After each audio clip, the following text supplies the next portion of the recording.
What's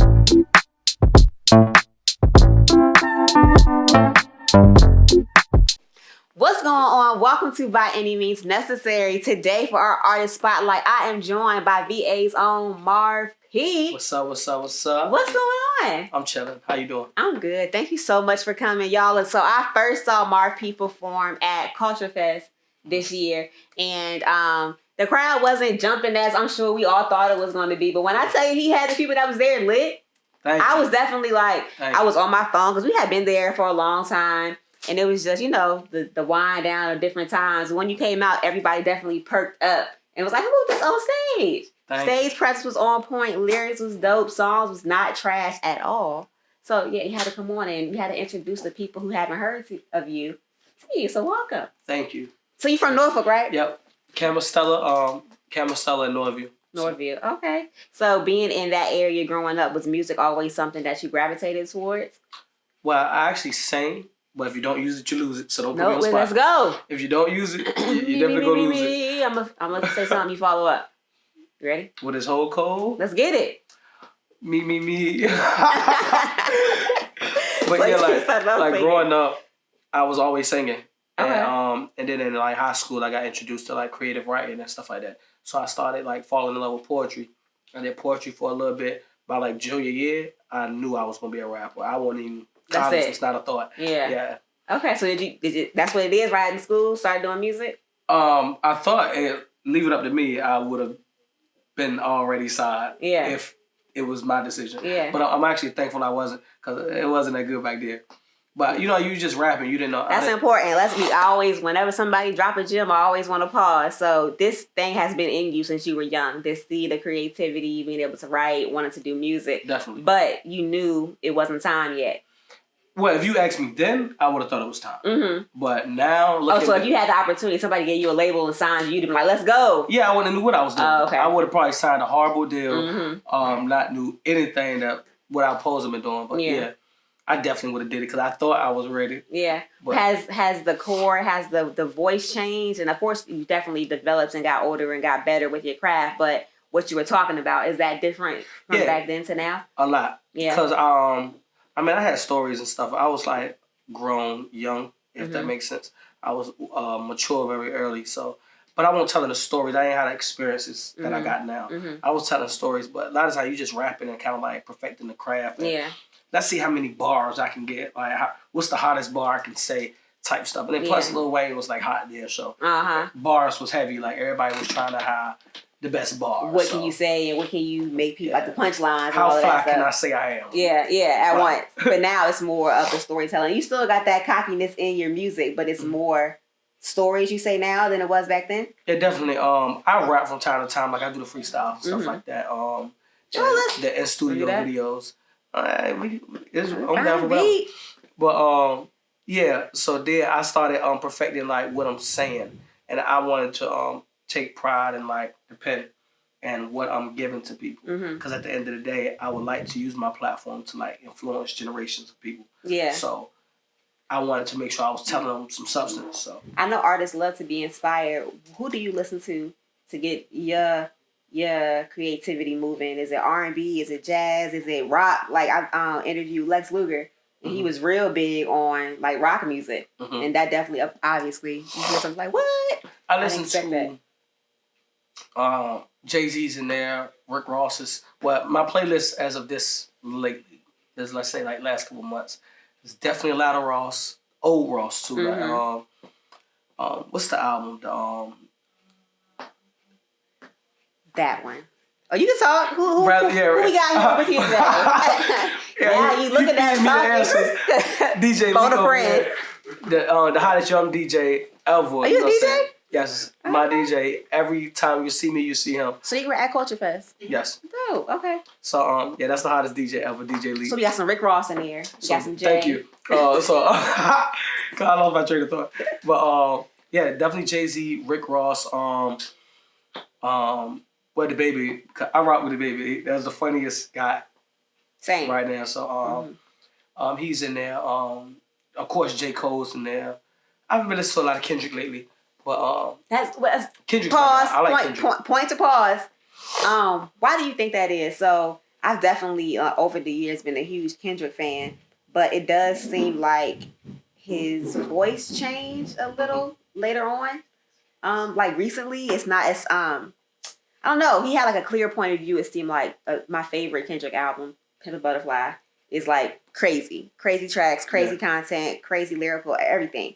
It's more weird. We talk about being like the weird culture now. I feel like he's more going towards that weird side, and Cole is he's staying in his pocket where he is now. Cole's, he's always been Cole, but I think Kendrick been there. More constant with like the multiple personalities that's in his head. Mm-hmm. If you listen, even like so Good that Kid, Mad City, we caught glimpses of it in Good Kid, Mad City, and like Rigor Mortis, and he was veer left a little bit when he was snapping off. But I think he just it's different when you have something to prove and when you don't have nothing to prove.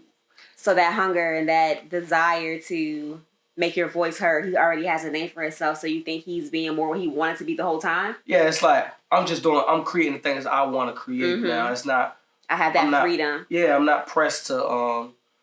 That's like when he made Pimp Butterfly. It's like, come on now, you Kendrick Lamar. You could have easily. Can I cuss?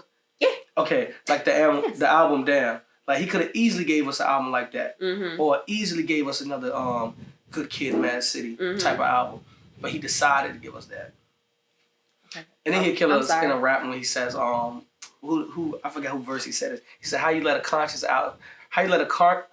artist kill you, only making conscious albums." Yeah. Or go commercial. How you let a conscious rapper go commercial without only making conscious rapping? Yeah. He definitely still got the punchlines. But it is different. Like I remember hearing Damn for the first time. Pimp a Butterfly came out. Heard that, was crazy. Damn came out, and off of him being Kendrick, I think I was more excited about the content and about the tracks. But then going back, actually listening to what he was saying, it's not as poignant as his other albums to me. What, Damn? It had a different agenda. What you think it was? I don't know. It's you could take a lot of things. It's like if you I'm gonna go all the way left with this one. I'm going with it. When you read the Bible. You read the Bible at 13, 14 years old. When you read the Bible at 20, 25, you're going to take which from it. Which you take out of it different. And that's so true. When you read it at 30, it's going to be different. And that's definitely how I feel about R&B music. So I can hear a SZA or her at a point, and I was like, oh, that's tight. I hear it now, and I'm like, yo, they depressed and sad. Like, y'all okay? Yeah. So I do see that point. It's interesting. What's your voice? Where you at with your voice? What do you want the people... Because people can interpret their perception as their reality. When you make music, what is your hope for the listeners to gain from what you're saying? The way I think. And, I'm 26, but I think, like, I've been fortunate to be around a lot of knowledge-filled people up to this point. So I've been really blessed with a lot of knowledge and influence. Is this your family, or do you place yourself around people with wisdom who just know more than you as part of who you are? Both. Okay. Both. I definitely like to be around people who have characteristics that I would like to have. So I definitely try to stay around people like that too. But yeah, it's both. Like in my music, I try to I honestly don't judge people. And I think that word is always taken out of context, because to judge someone is to look at them different because of an action that they have done. What do you want people to gain for your music when they hear it? The mindset and how I think, how I live, and how... Because I'm not exactly like what I want to be as a person, as a man, as a human. So just kind of get where I'm going. Yeah. And influence people to like, yo, it's not all about going to the club every week. It's not all about... How much drugs can you sell? So like when they put a Marv P track on, it's your philosophy. Basically. Yeah. So it's like, this is how I get through life. This might be able to help you. Yeah, see, I have fun too. Yeah. We have fun and we turn up too. But that's not what life is about. I honestly think, on the deeper conversation, that we hear it's a test. You know what I'm saying? Like, part of our existence is a test. And we fail. To get to the next level. And we fail every single day, and we've been failing for a long time. Because I think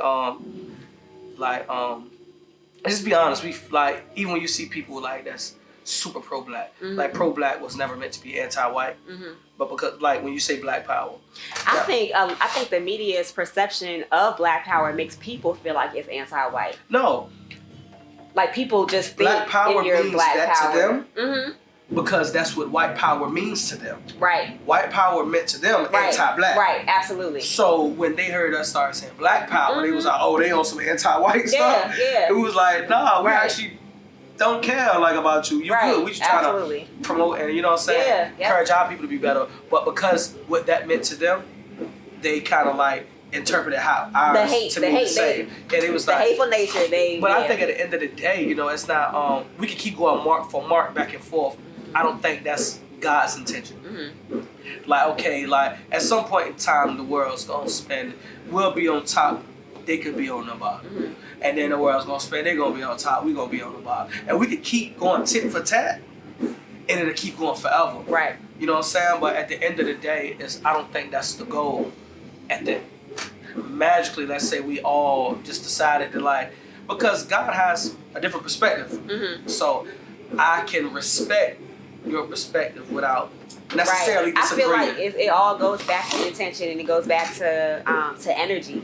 So am I going to sit here? Am I going to put my focus on trying to prove this group wrong and my work to this group, or am I going to focus my energy on my people and empowering my people? And it's let's not focus over here on them. Let's focus over here on us. And then when you do that internally, it's going to make you guys rise anyway. Yeah, I think this probably be catching a lot of flack when I be saying this, but I mean, like, black people are not responsible for everything that happened to us in the past. Yes. But I think we're responsible for the position we sit in currently because we still kind of like, okay, like slavery, the whole nine. We've been through the mud. We've been through a lot. Yeah. But at the end of the day, like, yes, we've been through that. But when do you stop looking for someone to accept you? That's what I'm saying. And I think we still look for this race of people, this group of people, this country to accept us. Right. If they ain't accepted us 400, 500, 600 years, they ain't finna accept what you. What do they say when you do the same thing over again, expecting different results? That's insanity. So yes, absolutely. Stop looking for acceptance. Finding different ways. Like, okay, we come up a little bit. Then it's like, oh, you gonna accept me now? You come up a little bit more. Oh, you gotta accept me now. Nah, stop. And how that relates to music and in your industry is this. We know who's in control of the media and who is the major people funding these albums and funding these videos, funding these things. They are trying to push a certain agenda. So again, like you said, stop trying to impress these people. And what do you really want people to gain? What is your philosophy? Why are you here? And how can you be inspired? Focus on that. The people gonna rock with what's real. Exactly. What's real will like always come through. Like you can, and the fake is not going to last long. They might have that little one-hit wonder or a little career, exactly, a little career. But where's the longevity in that? And how are you as a person? And that's why artists, they go through that turmoil and the drugs and all these things because they're living this life and they're not happy because they aren't who they say they are. They're not allowed to be who they are, and then you're controlled to a degree which you have no say so. Exactly. And if you dare to voice your opinion, you definitely gonna be disappointed. So how are you going to? If a major label came to you today and tried to offer you a deal, how would you handle that? Like, do you feel like you can kind of be in the midst and still have your voice, or do you want to just be independent? And I don't need a deal. We're in 2019. I don't need you to provide recording studios. I don't need you to provide all this shenanigans. I don't need you to give me jewelry. I don't need you to clothe me. Right. I think it'd be more on a partnership level. It is needs that distribution. I think. Yeah, like distribution. It is things because a label is like a machine. So it is things that you're good at. Yeah. But behind closed doors, I don't need that X amount of money up front. Because I think when you come from nothing, and like a lot of people that get signed, a lot of us come from nothing. So if somebody say, "Oh, I'm gonna give you a $2 million deal," and you might be like, "That's $2 million, 3 albums, and the paperwork longest, all outdoors," so you're not reading all that. First thing you see is they about to give me $2 million. I ain't never had $2 million at one time. Not thinking about even if you get $2 million, you not touching $2 million. By the time you touch out of $2 million, you finna touch like $600,000, $700,000. And you still gotta pay. That's a loan. Yeah. So you the still staff behind the label. That's what behind your machine and all these things. It's a big thing now. People saying they're independent. So I remember when Chance came out, they were saying that he's independent. How does that work? If you can help anybody who might be watching that they make their own music and they don't want to go with the big labels, they want to be independent. What are some things that they can do now to start that process of getting people to hear their music? Word of mouth is the most powerful word of way of like promotion ever. So as long as you grow, I think we focus too much with social media makes us compare ourselves to people too much. So we look at like so and so got 15, 16,000 followers, and I only got 2. And nobody wants to be in people's DMs like, listen to my track. Like, you know what I'm saying? Nobody wants to do that. That's definitely not the way to go. I don't, to anybody listen, I don't listen to any of those. Right. To be honest, I don't. I just think that's like for sales. But if you have 200 followers and you got a song you want people to hear, what do you do? No. If it's dope, it'll sell. If you're genuine. So just like put it out there, put it on. And then you got to realize everything's not for everyone. My music may not be for you, but it might be for him. Right. If I'm just once they hear it, they're going to tell a friend.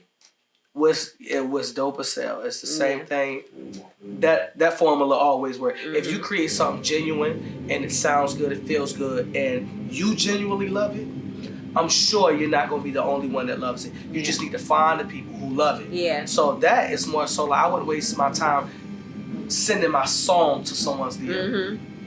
Now, I might spend a little budget on getting it on their page. And for example, I might boost it or promote it. If it pops up and I know it's dope, now you have a better chance at watching it. Exactly. Because it's just on your feed. Yeah, randomly. iTunes all the time. I listen to artists that I've never heard of before, but it's on a playlist in my genre of music that I like, so I'm gonna give it a chance. And for the most part, everything I hear, if I like it, I'm gonna add it to my playlist, and then I'm gonna go find the artist full album, and then now I'm a fan. That's how that's actually how I started listening to Juice WRLD. Hey. Juice WRLD had the song, probably horrible because I don't know the title of it, but it's I still see your shadows in my room. Can't say I love you, I hate you. Yes, the Psycho Murderer song. Yes. Whoa, but that's not the title. It's so creepy. But that song came up on my Spotify. I was just listening to I don't even know who playlist I was listening to when it came up, and I was like, yo, that song running but yeah. And then I actually liked a lot of the Juice WRLD stuff. Okay, after hearing that, right? Yeah. So locally, we're in Virginia, and we always hear Virginia, let's support one another, and crabs in the barrel, all these things. I don't like to of course push that whole crabs in the barrel mentality, but I do like to discuss what challenges have you faced and how do you keep moving when it seems like the people closest to you or the people right in your neighborhood don't support you. Because it can be somebody can hear your stuff in different states and go so hard for you who never met you, and you got friends, you like, I got a new album out, and you're like, nobody's sharing it, nobody's talking about it. How do you handle that? You gotta, I think as an artist, you gotta have not telling you to tell you that you just can't give a fuck. That's very far-fetched because you're going to care. You know what I'm saying? Like artists, the whole I'm sensitive about my thing, that's real. You care about what you create. But you got to have a pitch. Just a pitch of, I don't care. Yeah. You know what I'm saying? Yeah. But at thick skin. Excuse me. But yeah, so as far as getting the people that you grew up with and that are around you to listen to it, one, if they support you, they should just do it off the rip. And that goes all the way back to, are you being genuine? Now, the people, let's say, if I'm a rapper, I think now people need to start looking at why the people around them is not supporting them. It's been 15 years, man. You know what I'm saying? I don't like you. Because you talk about you done did all this in your song. I'm not supporting no liar. Yeah. I'm not about to endorse that. Yeah. And I know you ain't ever sold a drug. I was there. That was me. You telling my story. You know what I'm saying? The reason why I think behind the scenes it'd be a reason why a lot of these people not getting the support from. Let's stop there. So listen, big on intention, big on manifestation, big on intentional living. That's big across the board. So a lot of times we wondering, why is this happening to me? What did I, why are people not there for me? That can be in your music, in your business, whatever. Take a look at yourself. Why are the people closest to you not supporting you? Maybe you've done something to offend them, or like you said, maybe they know the real you, whatever. Yeah, and it's okay to branch out in that case. But like you said, if it's authentic and people really rock with it, it's hard for some people to deny that if it's really good. Like, unless they just straight up like just haters all the way around, and you don't get around it anyway. You definitely will get those. I can say coming up, it was more so getting people to hear it. But I'm the type person, like, I'll really tell you, if I hand you my CD, I'll tell you, yo, I'm telling rock you, with it. You're not going to be hitting your skip button. Yeah. But if you really don't rock with it, throw it as far as you can. Right. Like, get it away from you. You can throw that J clean out the window. I don't even want you touching my stuff. Yeah, but I tell people, like, if you rock with it, I don't need you to do nothing extra. Just tell somebody, support. Yeah. That's all I need you to do. And they don't even have it. Do you tag 99 people every time you share a new video? No. I definitely Stop doing that, people. Yeah, I don't like tag. That's super rude. I tag very strategically because I got like 11.5 thousand followers. So like, if I tag you, it's because you finna see this. Yeah. And if it's like, oh, everybody, I do the post where I'm like, everybody go tag so and so. But I'll tell people to tag. I just feel like I just. Me, myself, if I go on my page and I see something that's I'm tagged with 99 other people. Yeah, I hate that. It throws me off a little bit. I'm definitely not going to even read it. Because it has nothing to do with you. I wasn't there. I don't really know. It's never people I know. It's always somebody I've never met before tagging me in something. It's just, Facebook, Instagram etiquette. You hit them three dots and you say remove. Yup. I do it every day. Do it every day. How can people hear your music? Are you performing anywhere coming up? I know, like I said, Culture Fest. I know Something in the Water is coming up. Y'all tag Pharrell under Marv P's post so people can. We trying to get that conversation get you on stage because it's early. It's some rumors. I don't know. Something in the Water been doing a lot of weird stuff, but it's some rumors and conversations that they're supposed to. If they told you to put on a dress coat, would you do it? A what? They told you to put on a yellow dress coat to be on stage. A dress coat? You ain't see Pharrell on the cover of GQ? Oh, if it's some fly guy type stuff, they like, yo, just get fly, but we want you to wear this. This dress. You gonna say, all right? Dress? Coat. Coat. Dress. That's a coat with some booties like I got on right here. What you doing? Nah, that's not me. It's just checking. See, Pharrell can do that. Pharrell's deep into fashion type stuff, so maybe it's like a fashion from another culture that he's in tune with. I'm not putting on no dress. Fifth Element-ish. Huh? Fifth Element, like culture. Yeah, possibly. I'm not putting on no dress. Yeah, I'm not doing that. I'm sticking to, if you want me up there, you want me. Yes. You don't, I'm not putting on, I'm not. Well, it definitely sounds like you're grounded and like people aren't just going to be able to take advantage of you. I think that's super dope. Like I knew it. I knew out of everybody on that stage, this young man has it together. That's what I said to myself. we done our homework. That's what's up. That's dope. So any events coming up? So the 10th, the 9th, I'm at ODU. Tonight? The 9th. Oh, the 9th. No. Hey, I realized, I was like, yo, what's today? But you're late. I was about to be in trouble. But the for homecoming? 9th, they have a festival. Very ignorant of me to not know the complete title of the festival, but it's WODU. The WODU, they doing a festival. That's where this show started. For? By Any Means Necessary started at WODU. Yep, so they're throwing a festival. I realized I just slipped the title of the festival. It's in my email. I hadn't posted on my website yet. But that's on the 9th. I have EDL at the Maker's Craft Brewery. So EDL Fest is coming back, the one that was supposed to be at the Scope? Yes, it's kind of rebranded. Oh, okay. So when is it? It's exclusive. It's November 10th. No, she's supposed to. We had Naya on the she show. just released it exclusive for this a couple days ago. It's exclusive. Listen to Waze. Yeah, right. A couple days ago, but it's November 10th at Maker's Craft Brewery. And, okay. To my knowledge, it starts at 5 p.m. Same people. So you were on the lineup before, right? Yes. Okay, because I remember hearing about Sonny and Gabe supposed to be. To my knowledge, Sonny and Gabe. The flyer says Sonny and Gabe is still coming. Band Hunter, Izzy, Young Crazy, myself. Crazy. Okay. Definitely a lot of the roster that was there before. We might be there. It's still you were going to be at the other one. That was supposed to be in August. Yes. Yeah. And okay, so great. That's November 10th. November 14th, I have the Culture Wave Showcase. Is the showcases I throw. Me and a partner of mine. Yeah, we get busy. I had I want to say a couple weeks off, and then because I had a couple weeks off, I decided to get a cold. Can't stop working. Get lazy. Body shut down. Body was like, nope, we not. Yeah. But I'm thankful for it because I get one cold a year, so I'm glad it's out the way. Out the way now, so you can get to work. But definitely, yeah. Where can they listen to your songs? I know you probably iTunes, Spotify. The whole nine. Just type everything. in Marv P, just MARV.P, just like that. That's how they can find it. Anywhere you listen to music, whether it's SoundCloud, Apple Music, Tidal, the whole nine. Just type it in, and we pop up. So what's your favorite track that you have out that you've done that they can listen to? My favorite track, I can't even lie, it has to be Chase Dreams Not People.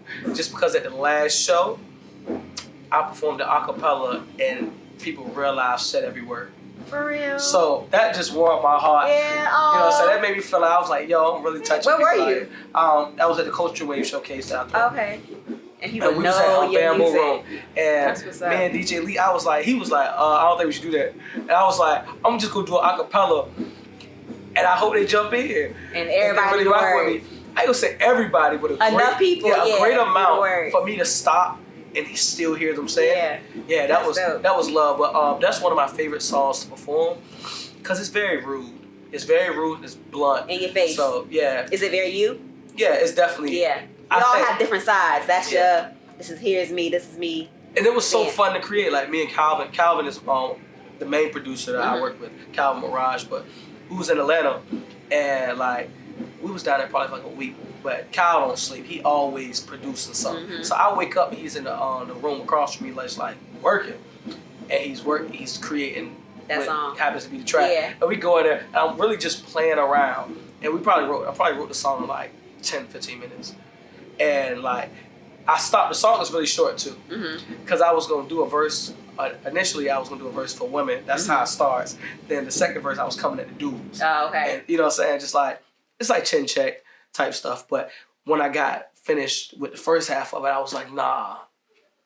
So I don't even need. I don't even need to force nothing else. Yeah. Just let it be done. Favorite bar that you've written off top that you can think of? Woo. Lunch.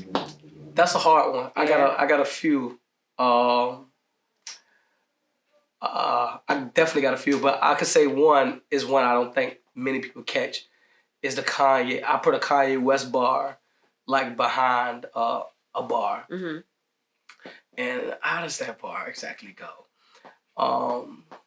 I ain't really trying to con nobody when they say that I spit that yay. They think I should move west. They said I will blow if I move to LA. I'm gonna get lots of, So like it's Kanye. It's in the background. Most people don't catch it yet. West. I ain't really trying to con nobody when they say that I spit that yay. They think I should move west. They say so most people don't catch it. I like stuff like that.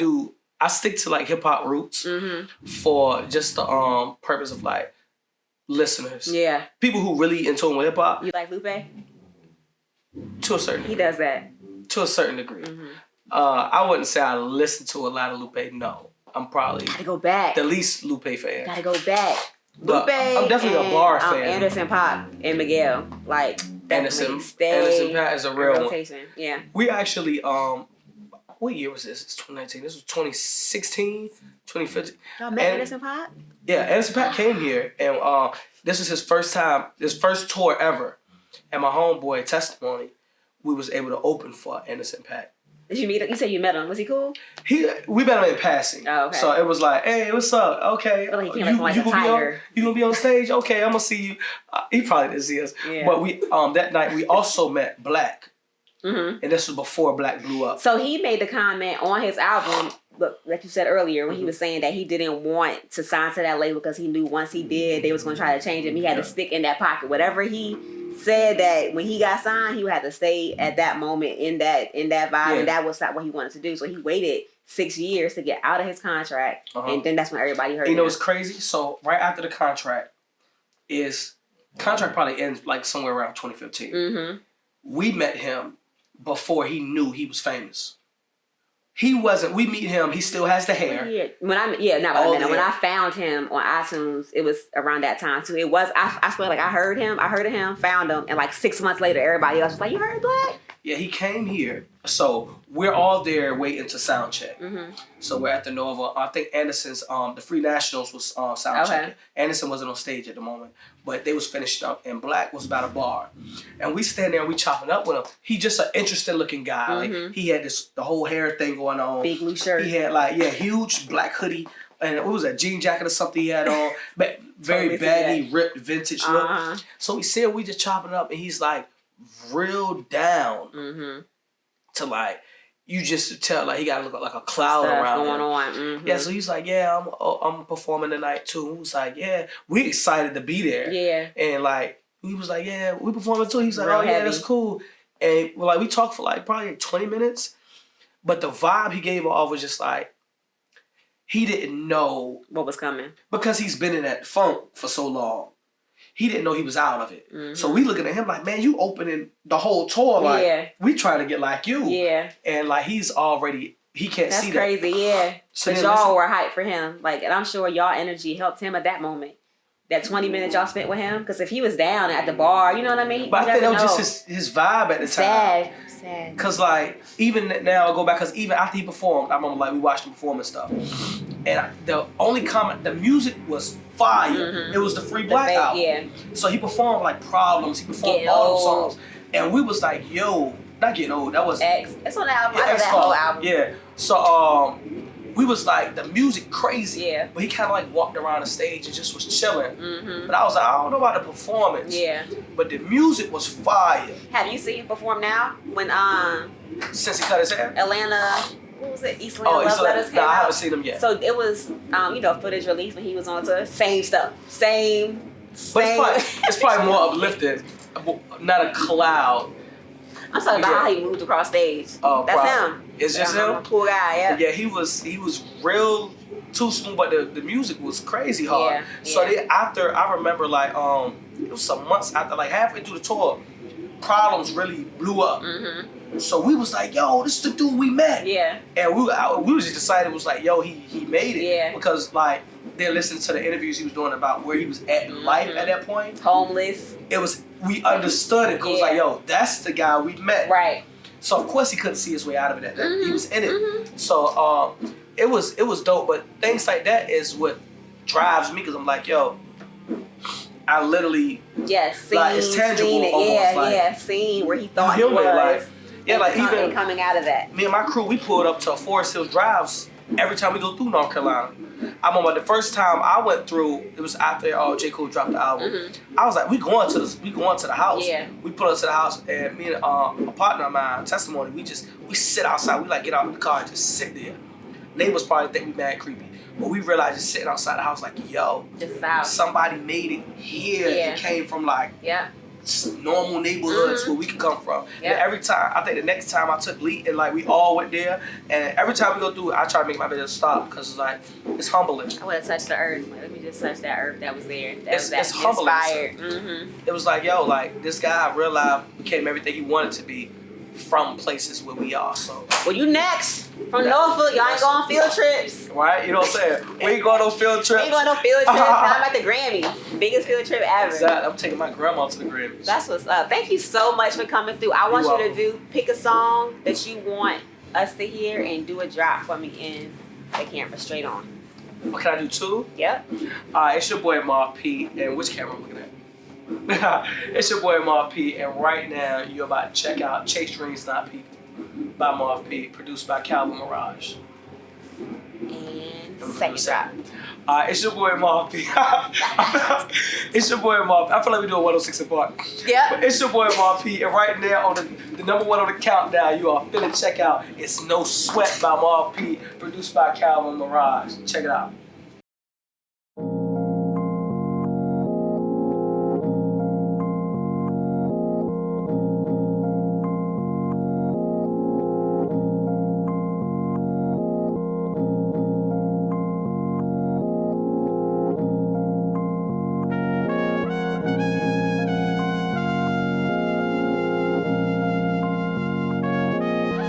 Too good to be hard, she's too hood to be good. She says she's falling in love lately. I'm up to no good. She knows my life in the music, just wanna line with her vision. She want a husband and kids, a house with white picket fences. See, I got different intentions, but none of them was to hurt her. I know that she was too perfect. I know that I don't deserve her. She want somebody to love her. She want one deep in the church, and she want a nigga like me, but I can't give her that service. See, I got places to go.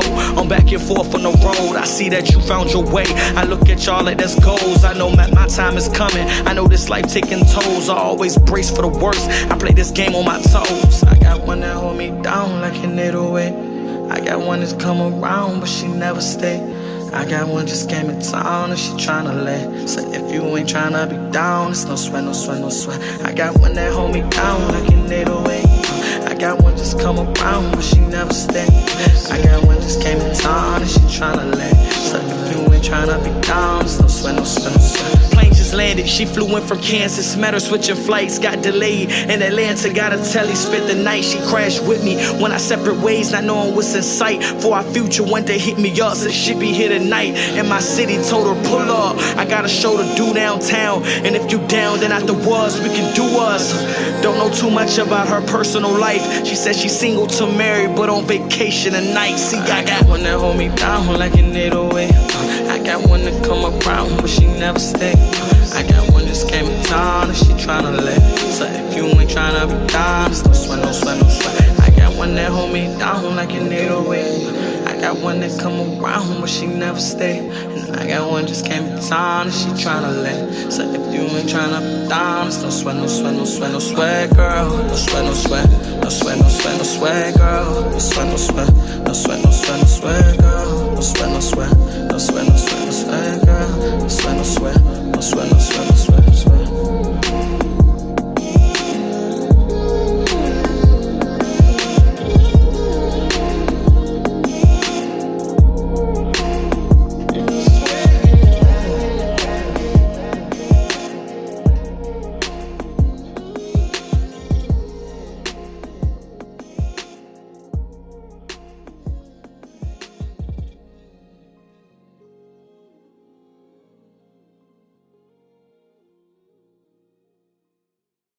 Once again, thanks to our guest, Marv P, for coming through and dropping some knowledge, dropping some wisdom, and make sure you check out all of those tracks. He's on Spotify and he's on iTunes. As always, for By Any Means Necessary, peace, love, light, good night. Check me out. Yay!